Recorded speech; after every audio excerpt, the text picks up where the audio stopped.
le choix de cet air a-t-il tout changé dans sa carrière?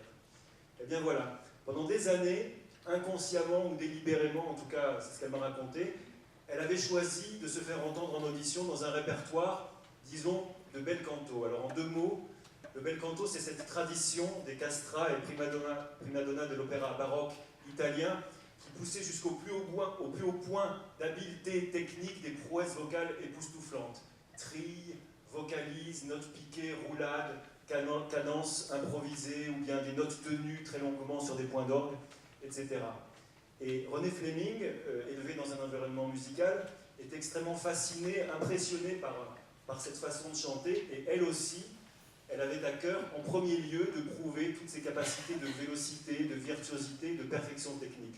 Et de fait, elle était tout à fait convaincante dans ce domaine, mais pas suffisamment pour faire la différence avec d'autres compétitrices dont les qualités, elles, étaient totalement en phase avec ce style musical, avec ce genre. Et elle a donc persisté longtemps dans une compétition sur un terrain où elle n'était pas encore parfaitement dans son bon emploi. Et finalement, lorsqu'elle a changé son point de vue, pendant des années, pour elle, chanter Roussalka, c'était comme...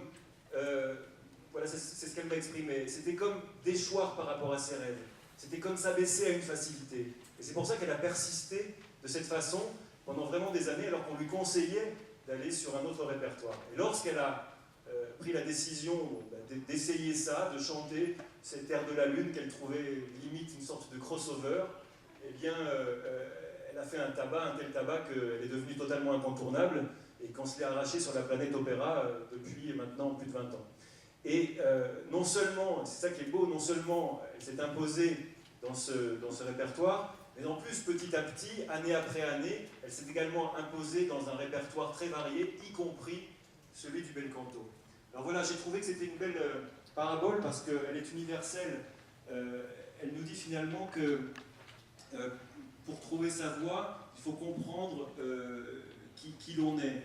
Il faut jouer sur ce qui est unique en nous pour trouver son meilleur emploi. Il faut vraiment accorder sa voix pour trouver sa voix. Merci de votre attention.